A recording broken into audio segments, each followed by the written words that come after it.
Muy buenas noches, bienvenidos a nuestra entrevista en Canal 6 Televisión. 28 de mayo es la fecha para las próximas elecciones municipales y autonómicas. Los partidos ya buscando a los candidatos. Algunas listas ya las conocemos, como es el caso de la primera lista del Partido Socialista a conocer, la de Aledo. Allí estuvo con nosotros el candidato Alejandro López, precisamente hablando en el estudio de Canal 6 Televisión. Y comentábamos algo sobre el diputado regional Alfonso Martínez Baños, que hoy nos acompaña. Buenas noches. Hola, buenas noches.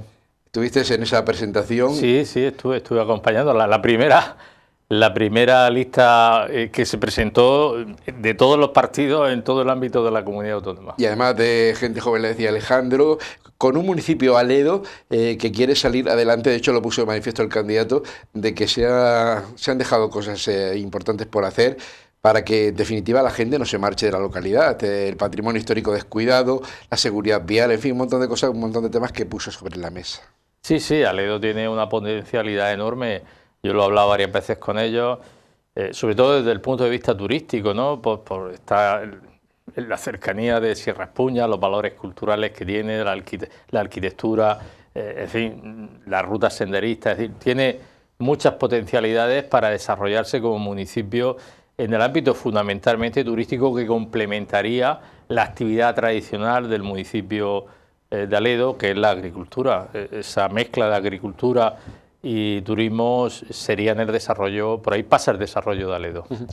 Alfonso, Alejandro también comentó el problema que tienen del agua en Aledo. Decía que si para Totana era complicado, para Aledo incluso más, ¿no? Porque llevar el agua hasta esta localidad vecina es complicado. Hablábamos también de esa agua desalada, a la cual se le va a poner un precio y se va a intentar de alguna forma solventar, ¿no? El coste. Sí, yo recuerdo los 4 años en los que Juanjo Andreu fue alcalde de Aledo, que esta era su petición continua, ¿no? El agua para Aledo. Y estuvimos trabajando, lo estuvimos luchando. El problema es que hay que elevarla desde Totana hasta Aledo. Hay una elevación que en su día construyó la Mancomunidad de Canal del Tevilla para subir el agua de boca de la Mancomunidad de Canal del Tevilla a Aledo. Pero al final las reuniones que se hicieron, los trámites que se vieron, pues no llegaron a buen fin. Bueno, Alejandro tiene la intención de retomar este tema, vamos a retomarlo y vamos a ver si hay alguna posibilidad ahora, sobre todo, que se va a interconectar todas las desaladoras con las infraestructuras del trasvase para mejorar el funcionamiento del sistema.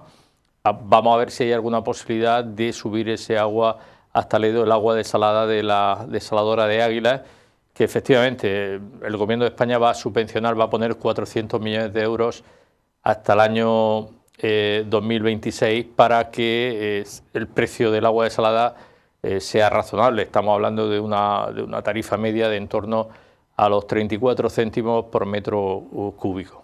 ¿Y qué hay de cierto en esos experimentos que yo le comentaba ayer también al candidato de Aledo, de que hay una desaladora en concreto que está intentando producir agua con menos cantidad de producto que daña la tierra? Bueno, no, esto es totalmente cierto. Es decir, una de las pegas que se le pone al agua desalada para la agricultura es el boro, ¿no? El boro. Hasta ahora, efectivamente, las membranas, porque el funcionamiento del agua desalada es que hay una membrana, el agua cae con una presión, choca con la membrana, pasa el agua dulce, se queda la salmuera, la sal, y se quedan también algunas partículas de distintos materiales, y hasta ahora esas membranas no eran capaces de filtrar el boro.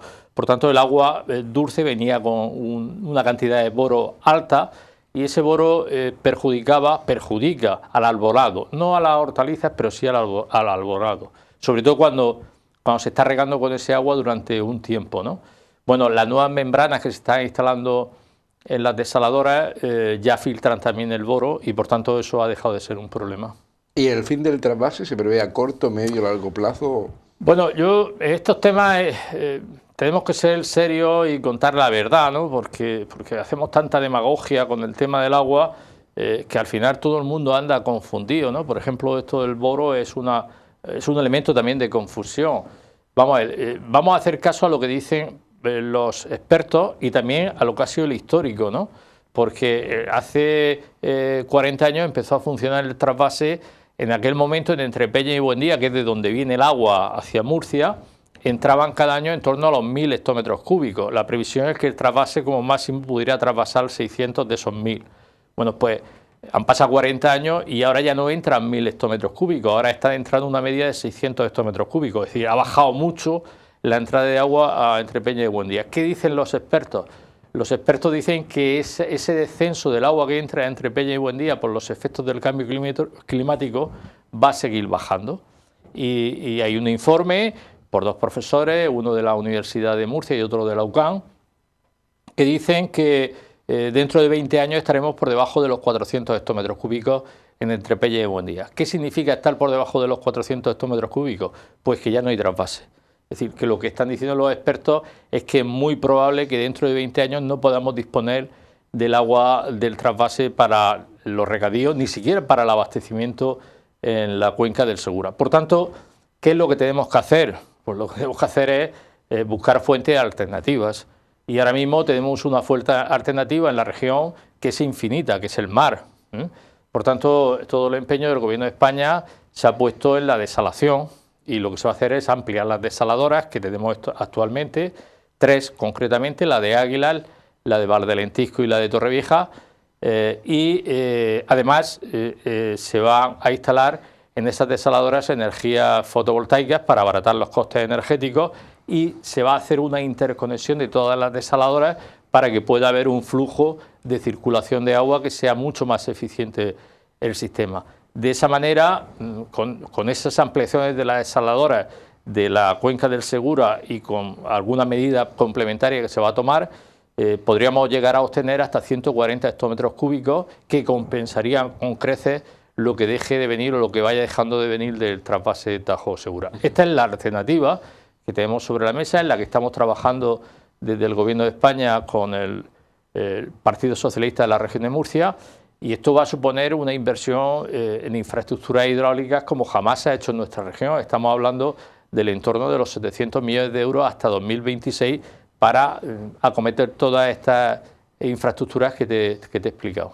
Mientras te estaba escuchando me estaba viniendo a la mente imágenes, ¿no?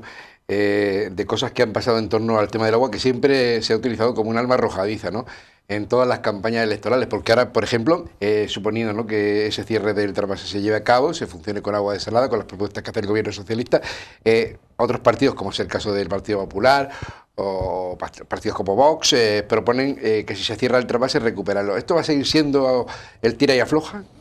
Desgraciadamente así parece, ¿no? Lo que sí que quiero dejar claro es que el trasvase no se va a cerrar. Yo siempre he dicho algo que se me ha criticado, pero el tiempo me va dando la razón. El trasvase no lo va a cerrar ningún gobierno ni ningún partido político. El trasvase lo va a cerrar cuando llegue el momento del cambio climático, los efectos del cambio climático. Hasta tanto, en cuanto vamos a disponer del trasvase, evidentemente vamos a disponer cada vez de menos agua del trasvase y por tanto tenemos que buscar esas fuentes complementarias. A mí, ¿qué es lo que me gustaría? Al Partido Socialista, ¿qué le gustaría? Pues nos gustaría que dejáramos de hacer demagogia con estos temas, que hablásemos claro a los agricultores, a la gente en general, para buscar soluciones. Porque claro, nosotros hemos puesto sobre la mesa una solución, la alternativa de la desalación para complementar lo que deje de venir del trasvase. Pero es que no he encontrado ninguna otra alternativa. Es decir, yo cuando debatimos en el Parlamento Regional, hace poco debatimos con este tema, yo le decía al presidente de la Comunidad Autónoma, ¿cuál es su alternativa? Díganos cuál es su alternativa. A partir de que la ponga sobre la mesa, la estudiamos e intentamos llegar a un acuerdo. No hay alternativa, Juan. La única alternativa es el trasvase Tajo-Segura. Sí, pero oiga, ¿y cuando no haya agua en el trasvase Tajo-Segura? Cuando no haya agua por debajo de los 400 hectómetros cúbicos de Entrepeña y Buendía, ¿qué hacemos? ¿Qué le decimos a los agricultores? Es que esto no es ciencia ficción. Esto ya pasó en el año 2017. En el año 2017 estuvimos 11 meses seguidos sin poder traspasar agua porque estábamos por debajo de los 400 hectómetros cúbicos, que ese es el límite. Y cuando en Entrepeña y Buendía no haya más de 400 hectómetros cúbicos, no se puede traspasar agua. Por tanto, vamos a estudiar alternativas, vamos a dejar de hacer demagogia y vamos a sentarnos a hablar en serio, dejando al margen los intereses electoralistas, dejando al margen las confrontaciones partidistas, y vamos a poner soluciones sobre la mesa, que es lo que deberíamos estar haciendo. Si esto que estamos diciendo, que estoy diciendo, lo hubiésemos hecho hace 28 años, estoy seguro que hoy tendríamos ya el problema resuelto. Ya que hablaba de Pedro Antonio Sánchez, hace un momento antes de empezar la entrevista le voy a preguntar por ese tema, ¿no? El caso de Pedro Antonio Sánchez, en el cual, bueno, Fernando López Miras confiaba y mucho, ¿no? Hay algunas declaraciones suyas por ahí, antes de ser presidente de la Comunidad Autónoma de la Región de Murcia. Ahora ¿cómo está el tema? ¿Cómo lo ves? Bueno, yo ese tema lo he vivido en primera persona por dos razones. En primer lugar, porque en la anterior legislatura se constituyó una comisión de investigación en el Parlamento Regional sobre el auditorio de Puerto Lumbreras, y también porque viví en primera persona en el Parlamento Regional el proceso de la dimisión de Pedro Antonio forzado por Ciudadanos 5 minutos antes de que le presentáramos una moción de censura. O sea, que él no dimitió, en fin, por principio, diciendo, oye, me está investigando la justicia y por mis principios y mis valores voy a dimitir. No, dimitió porque 5 minutos antes de que le fuésemos a presentar la moción de censura, porque Ciudadanos le dijo, oiga, o presenta usted la dimisión o presento la moción de censura con el PSOE. Por eso dimitió, no por otra razón. Y yo tengo que decirte a esto, es que estamos hoy hablando del auditorio de Puerto Lumbreras, pero no pensemos que esto es un caso aislado. Es decir, es que la corrupción en esta región ha estado en el ADN del Partido Popular. Te explico, mira, la región ha tenido 4 presidentes del Partido Popular en estos 28 años. 4 presidentes. Uno condenado por corrupción, Pedro Antonio Sánchez. El otro, camino del banquillo, que se va a sentar muy pronto en el banquillo, Ramón Luis Valcárcel. El tercero lo echaron del partido o se fue 5 minutos antes de que lo echaran porque intentó combatir la corrupción del PP y se lo quitaron del medio. Me estoy refiriendo a Alberto Garre. Y el que tenemos ahora, de 4, uno condenado, otro camino del banquillo, otro que se fue porque no le dejaron combatir la corrupción y Fernando López Miras. Pero es que en Totana, en nuestro municipio, hemos tenido 3 alcaldes del PP, 2 en la cárcel y condenados por corrupción, de los 3. ¿Qué estoy queriendo decir? Que esto es una trama que durante muchos años ha estado turulando por la región de Murcia de corrupción y que ahora estamos viendo las consecuencias, porque queda mucho, es decir, esto no se acaba aquí. Está el caso Novo Cartago, en fin, hay todavía infinidad de casos por juzgar de toda la trama de corrupción que ha impregnado el Partido Popular durante estos 28 años gobernando en la región. Como diputado regional, ¿cómo ve la situación, por ejemplo, generada también en el municipio de Lorca? Ahora se intenta de alguna forma achacar todo lo que ha pasado al actual alcalde, Diego José Mateos, cuando digamos que es su vicealcalde y todavía no hay nada dicho. ¿Cómo percibe usted esto? Bueno, yo creo que Diego ha hecho ahí un ejercicio de transparencia y de honestidad muy importante, es decir, porque él ha dicho, oye, prefiero arriesgarme a que se pueda romper el gobierno a que nadie cometa ninguna irregularidad. De momento estamos en la fase de irregularidad en el ámbito del ayuntamiento y lo ha dejado bien claro. Además hay constancia a través de los WhatsApp que le advirtió al primer teniente de alcalde de que lo que estaba planteando no se podía hacer y que parecía un gasto desmesurado el que se iba a llevar a cabo y que además había que seguir unos procedimientos reglamentarios que no se estaban siguiendo. Por tanto, el primer teniente de alcalde, el concejal de Ciudadanos, decidió seguir adelante y el alcalde tomó la medida que consideró más oportuna, que es cesarlo, porque lógicamente todos los concejales son nombrados por el alcalde en sus responsabilidades y por tanto él tiene también la responsabilidad, si no actúa de esa manera, de lo que pudiera pasar en el futuro, ¿no?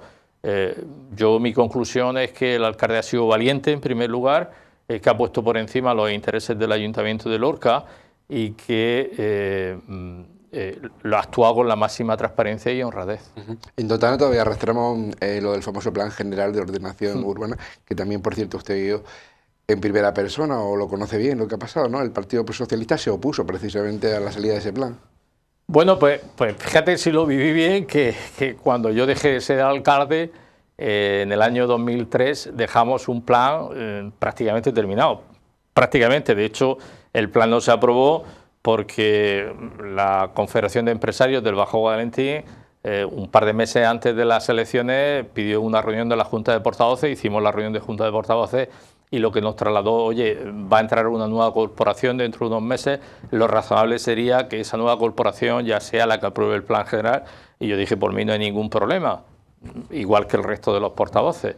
Se podría haber aprobado el plan antes de las elecciones de 2003, no se aprobó y desde entonces andamos ranqueando con el plan. ¿Qué hizo Juan Morales cuando llegó al ayuntamiento? Pues aquel documento que había costado tanto trabajo, lo tiró a la papelera y empezó otro plan que ya sabemos para qué, ¿no? Y digo que ya sabemos para qué porque todos conocemos la historia de lo que pasó a partir de 2003, como he dicho antes, con 2 alcaldes en la cárcel y condenados por corrupción, es decir, sabemos para lo que se hizo aquel plan. Y yo siempre he dicho que ese plan, una vez que ya la justicia habló y dijo que ese plan estaba contaminado por la corrupción, habría que tirarlo al cajón y empezar un plan de cero, aprovechando, yo no digo que no se aprovechen los contenidos que se pudieran aprovechar, pero desde luego no todo lo que tiene que ver con la corrupción política que llevó a la cárcel a aquellos 2 alcaldes, ¿no? Y no se me ha hecho nunca caso. Yo lo he dicho en mi partido, lo he dicho aquí varias veces, se lo hice saber en su día a Juan José Cánova, al que era alcalde de Totana, al que después fue alcalde de Totana, Andrés García Cánova, se lo he dicho a todo el mundo. Yo creo que si en aquel momento se hubiera tomado aquella decisión de empezar de cero, aprovechando, digo, lo aprovechable que es mucho del documento que hay ahora mismo, hoy Totana tendría un plan general. Bueno, se empeñaron especialmente el Partido Popular e Izquierda Unida en seguir adelante con aquel plan y bueno, pues los hechos han demostrado que llevábamos razón, que el Partido Socialista llevaba razón y que tendríamos que haber emprendido otro camino para tener otro plan que hoy, repito, podría perfectamente estar aprobado. Retomamos el tema del plan a la huerta y otros temas regionales a la huerta de la publicidad. Somos Butano del Segura. Nosotros trabajamos por ti. Pide tu bombona en el 968-424177. Nos adaptamos a tus horarios, te la subimos a casa. Cuidamos todas las medidas de higiene. Tenemos un gran número de puntos de venta para que nunca te quedes sin botella. Revisamos y mantenemos su instalación. Déjelo en nuestras manos. Más de 40 años de experiencia. Te atendemos en la calle del Pilar número 2, en Totana. Retomamos ya la entrevista de Canal 6 Televisión con Alfonso Martínez Baños. Decía que me quedaban algunas cuestiones sobre el plan, porque claro, quiero que Alfonso le explique a los ciudadanos cuando, por ejemplo, el portavoz del Partido Popular nos ha comentado aquí sobre ese plan, que ese plan, bueno, está prácticamente caducado o que se podía haber sacado adelante por silencio administrativo. Bueno, yo ahí discrepo. Estos son temas muy técnicos jurídicos. Yo ya hace un par de años dije, y lo dije aquí en este canal de televisión, que bajo mi punto de vista, con la nueva ley, la DIA, la Declaración de Impacto Ambiental, estaba caducada. En aquel momento se nos dijo que no, incluso la propia comunidad autónoma dijo que no. Lo que me sorprende es que dijeran entonces que no estaba caducada la Declaración de Impacto Ambiental y ahora digan que sí está caducada. Yo entendí y entiendo que la DIA efectivamente estaba caducada y ese era otro elemento fundamental, aparte de lo que te he dicho anteriormente, de que no tenía sentido avanzar con un plan que venía de la época de Juan Morales. Ese era otro elemento para haber empezado el plan de nuevo. Ahora lo que ha dicho la comunidad autónoma es que está caducada, por tanto, ¿qué significa eso? Pues significa que hay que partir de cero. Esto es así, ¿eh? Y bueno, pues el gobierno que entre en unos meses tendrá que plantearse empezar de cero, ¿no? Yo creo que si se hacen las cosas bien, en un tiempo razonable podríamos tener el plan. Y cuando digo un tiempo razonable, me estoy refiriendo a 2 años, 2 años y medio, 3 años. Porque sentencia, Alfonso, de aquellos convenios urbanísticos van a seguir llegando. Claro, han llegado muchas. El ayuntamiento ahora mismo tiene una deuda en estos momentos. Precisamente el otro día lo estuvimos viendo con el Ministerio de Hacienda. Tiene una deuda de 110 millones de euros. 110 millones de euros. Es el ayuntamiento o uno de los ayuntamientos más endeudados de España en relación a su población. Y todo eso arrastra de aquello, ¿no? Y claro, eso es una losa que está pesando sobre el ayuntamiento que en algún momento va a ser insoportable, porque ahora mismo el Ayuntamiento destina todos los años de su presupuesto, que son 30 millones de euros, 6 millones a pagar deuda. Pero es que pronto van a ir muchos de los préstamos que tienen carencia, acabando la carencia y subiendo los intereses. De hecho, este año que tenía los préstamos a interés cero ya les van a subir al 2%. Por tanto, el peso de la deuda cada día va a ser mayor, ¿no? Y habrá que buscar una solución también a ese problema. Y claro, esos convenios, esas sentencias posiblemente vayan a seguir llegando. Por eso lo que hay que hacer es eliminar todo lo que tiene que ver con la corrupción de aquel documento y hacer un documento que se ajuste a las necesidades reales que tiene Totana en estos momentos. Es que además el documento que estamos hablando es del año 2003, que después ha sufrido rectificaciones, sí, pero el origen es de 2003 o 2004 y por tanto las cosas han cambiado mucho a lo largo de estos años en Totana y lo que hay que hacer es un documento que se ajuste a la realidad de Totana, que se puede hacer perfectísimamente. Yo recuerdo hace un par de años, no recuerdo, 2, 3 años, no recuerdo exactamente, era alcalde, no, hace más, porque era alcalde Juan José Cánovas, pero en la anterior etapa, en la etapa que compartió el gobierno con el PSOE, que tuvimos varias reuniones con la Universidad Politécnica de Cartagena, y bueno, lo que nos decía la universidad es que, en fin, que con el trabajo que ya había, volver a montar un plan era relativamente, siempre cuando hablamos de estos temas, entre comillas, relativamente sencillo. Política regional, toca, no sé, preguntarle por esa experiencia, ¿no?, de la última legislatura como diputado regional con respecto al gobierno, ¿no?, que hemos tenido. ¿Cómo ha sido? Pues ha sido una legislatura muy complicada, totalmente opuesta a la anterior, la noche y el día. La anterior legislatura, pues lógicamente cada partido político, cada grupo parlamentario tenemos nuestra posición, nuestra visión de las cosas y el Parlamento está para eso, para parlamentar, para discutir y llegar a acuerdos. Que llegamos a muchos acuerdos en la anterior legislatura, esta ha sido prácticamente imposible, el talante de Fernando López Mira, especialmente a partir de la moción de censura, ha sido inflexible, es decir, imposible sentarse a negociar con el Grupo Parlamentario Popular en ninguno de los aspectos porque no han querido nunca escuchar nada de lo que le hemos planteado, nada, absolutamente nada. Yo cada martes se hacen las juntas de portavoces, que es la que ordena la actividad parlamentaria de la semana siguiente.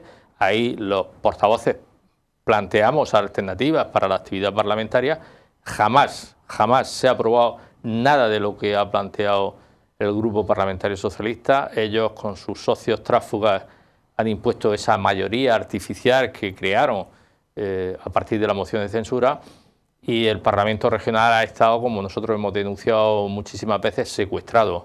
¿Por qué decimos secuestrado? Porque no se corresponde con lo que votó la ciudadanía en mayo de 2019, que dio una serie de representación en los partidos políticos, en los grupos parlamentarios, que se ha alterado totalmente, ¿no?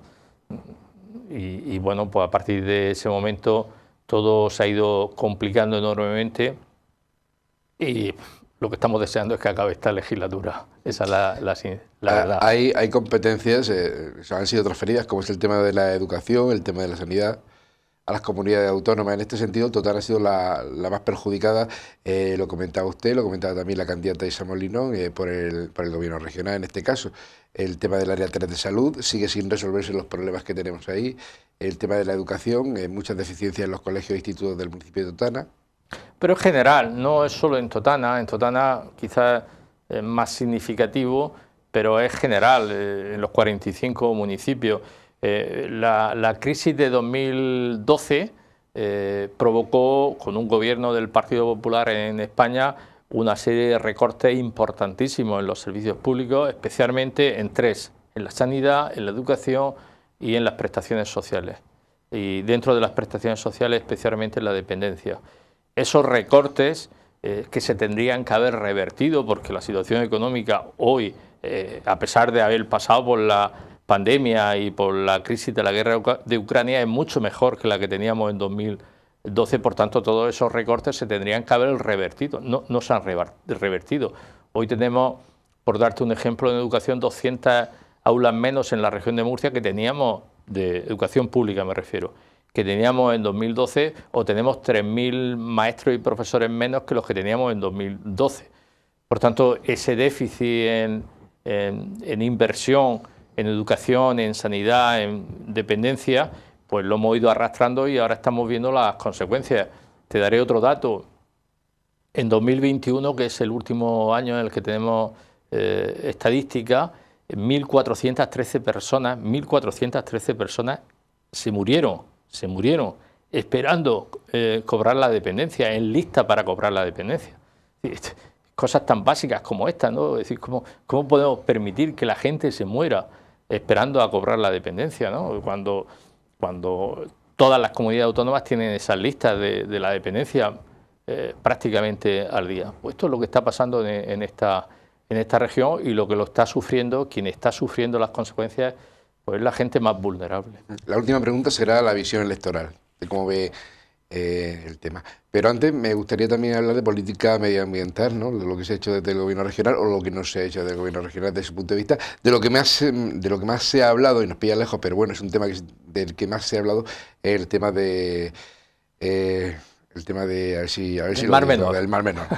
Se tira y afloja, ¿no?, con la ministra de la situación, no, del Mar Menor. Pero hay otros muchos temas, ¿eh? Pero... Sí, bueno, vamos, el Mar Menor nos pilla lejos, efectivamente, pero es una joya, es un referente medioambiental en todo el mundo. Es un lugar singular, por tanto está todo el mundo pendiente de lo que está pasando del Mar Menor. Es decir, podría sorprendente ver los periodistas que vienen de todo el mundo a saber qué está pasando con el Mar Menor, por esa singularidad que tiene.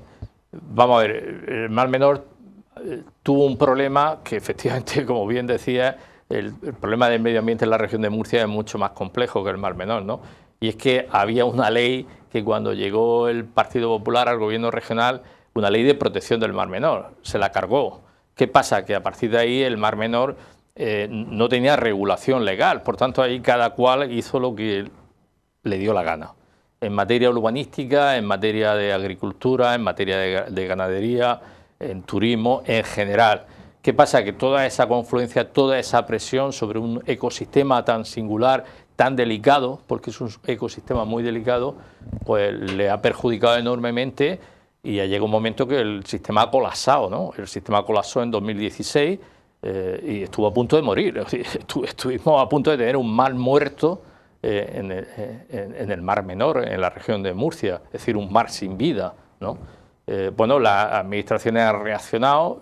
La comunidad autónoma mucho paripé, pero poca efectividad, pero sí que el gobierno de España, ante la presión de Europa y, en fin, la presión del mundo entero, que te decía que esto es un referente a nivel mundial, pues se tomó en serio la recuperación del Mar Menor y ha puesto sobre la mesa una serie de medidas con una inversión que jamás se ha hecho en España, en ningún otro lugar, para la protección medioambiental, de 484 millones de euros, para intentar poco a poco ir recuperando la vida del Mar Menor desde que empezó en el año 2021 con una escala de 7 u 8 años. Es decir, esto no va a pasar de un día para otro. Recuperar esa vida es un proceso lento y el ecosistema sigue estando muy, muy debilitado y muy frágil. En cualquier momento puede volver a colapsar, ¿no?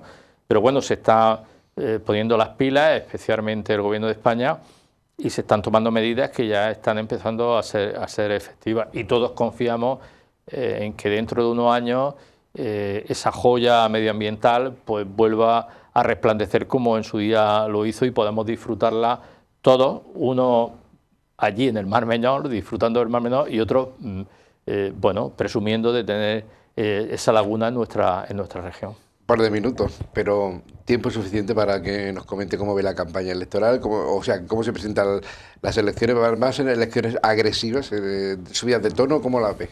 No, yo creo que serán como cualquier otra elección.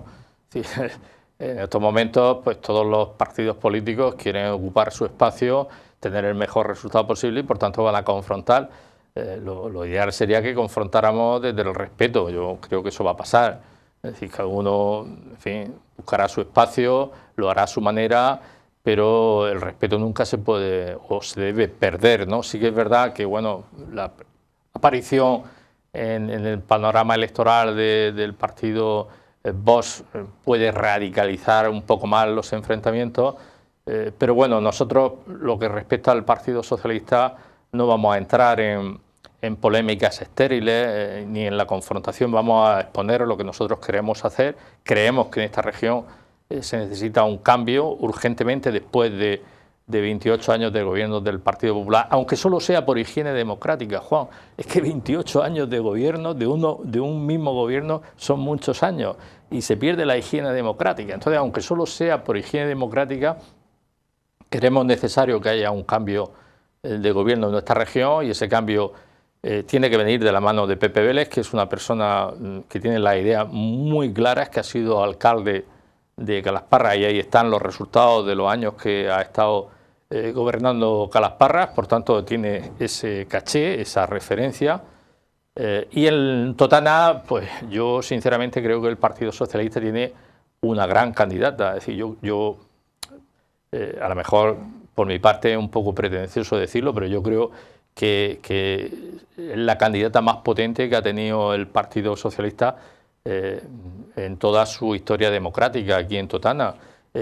Cuando digo candidata, alguien me puede decir, no, es que es la única mujer que se ha presentado por el Partido Socialista. Me estoy refiriendo incluyendo a mujeres y hombres, ¿no? Creo que el carisma que tiene Isa es impresionante. Su carácter para dirigir un municipio, su empatía, su cercanía, la capacidad de trabajar, que es una mujer incansable. Sí, es que yo la veo por todos sitios, ¿no? Yo la sigo en las redes sociales y está en todos sitios, ¿no? Y sobre todo es una mujer que le gusta escuchar, que le gusta escuchar hasta los problemas más pequeños de la gente, ¿no? Y que se empeña en resolver hasta esos problemas. Y al final eso es hacer política con el corazón, y es lo que tenemos que hacer los políticos, hacer política con el corazón. Pues en esta jornada hemos estado con Alfonso Martínez Baños, pero a lo largo de la semana por aquí van a pasar, Pedro José Sánchez, el actual alcalde de Totana, va a pasar Isa Molino, va a pasar nuevas generaciones del Partido Popular, va a pasar mucha gente por este espacio de entrevista durante esta semana, que va a ser pues la semana previa a lo que van a ser ya las intervenciones de cara a las próximas elecciones. Alfonso Martínez Baños, ha sido un placer. Encantado, igualmente. Muchas gracias. Buenas noches a ustedes también por vernos.